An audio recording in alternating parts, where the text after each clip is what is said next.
मैं एक मध्यम परिवार की लड़की हूँ। मेरा नाम गीता है और मेरी उम्र 24 साल है। 2 साल पहले ही मेरी शादी अतुल से हुई है। मेरे पति मेरा बहुत ख्याल रखते हैं।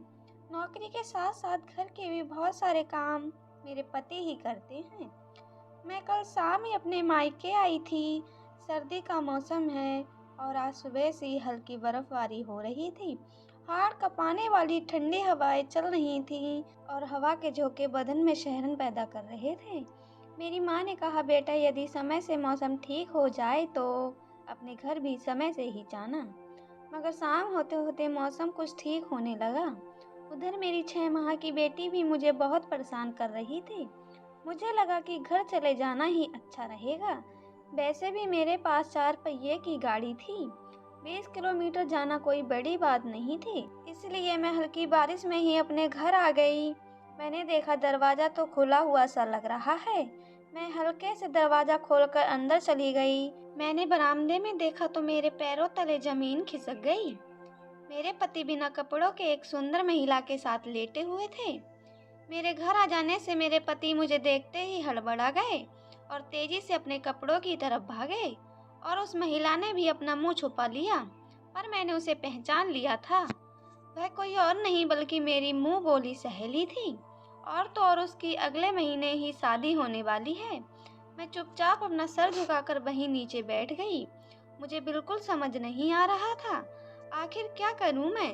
तब तक वह लड़की कपड़े पहनकर मेरे पास आ गई और बोली, मुझे माफ़ कर दो, मैंने तुम्हारे साथ बहुत बड़ा धोखा किया है। मैं बहक गई थी और यह भी भूल गई थी कि अगले महीने मेरी शादी है। यदि उस लड़के को पता चल गया तो मैं तो बर्बाद हो जाऊंगी और साथ ही मेरे घर वाले मेरे साथ क्या करेंगे, इसका अंदाज भी मुझे नहीं है। प्लीज़ इस बात को यहीं ख़त्म कर देना। मैं आगे कभी भी अपनी शक्ल नहीं दिखाऊंगी। इतना सुनने के बाद मुझे और अधिक गुस्सा आ गया। मैंने उसके बाल पकड़कर 3-4 तमाचे उसको जड़ दिए और कहा, चली जा यहाँ से।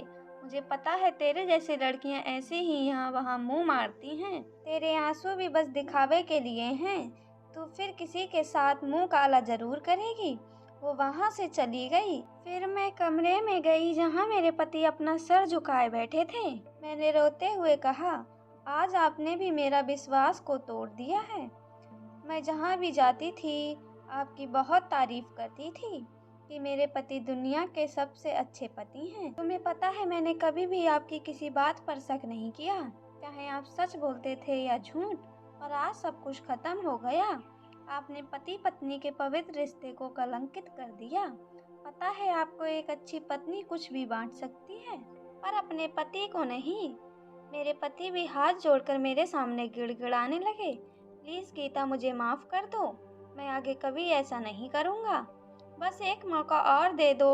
मुझे अपने पति पर गुस्सा तो बहुत आ रहा था, मगर उनका इस तरह गिड़गिड़ाना मुझे बहुत अजीब लग रहा था।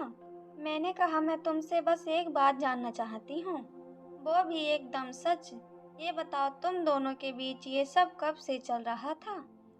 मेरे पति थोड़ी देर शांत रहकर बोले, सच तो ये है कि मेरे और तुम्हारी सहेली के बीच ये संबंध पिछले 1 साल से है और उससे मिलना आज पहली बार हुआ है।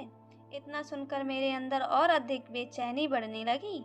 मैं अपने पति से बेशक बहुत प्यार करती थी, पर आज मुझे उन पर सिर्फ गुस्सा आ रहा था और उनके इस कारनामे से मुझे उनसे बहुत घृणा हो रही थी। मगर मुझे ये भी लग रहा था उन्हें अपनी गलती का एहसास हो गया है, पर मैं चाहती थी मेरे पति आगे ऐसी गलती ना करें। इसलिए मैंने उनसे कहा, मैं जा रही हूँ अपने बच्चे के साथ तुमसे कहीं दूर। जब मेरा दिल कहेगा कि मुझे तुमको माफ़ कर देना चाहिए, तभी मैं तुम्हें माफ़ कर पाऊँगी। याद रखना, जब कोई तुम पर खुद से भी ज़्यादा विश्वास करे तो उसे कभी धोखा नहीं देना चाहिए, क्योंकि एक बार जब विश्वास टूट जाता है तो अगली बार विश्वास दिलाना बहुत मुश्किल होता है। दोस्तों, इस दुनिया में सच्चाई के साथ साथ लाख बुराइयां भी हैं। यदि फिर भी ये दुनिया चल रही है तो कहीं ना कहीं इस दुनिया की नींव सच्चाई पर है। दोस्तों, उम्मीद करती हूँ आपको हमारी कहानी पसंद आई होगी। कहानी पसंद आई हो तो वीडियो को लाइक करें। चैनल पर नए हैं तो चैनल को सब्सक्राइब करें। दोस्तों, हमारी कहानी के विषय में आपकी जो भी राय हो कमेंट्स में ज़रूर बताइएगा। मिलते हैं ऐसी एक और कहानी के साथ, तब तक के लिए धन्यवाद।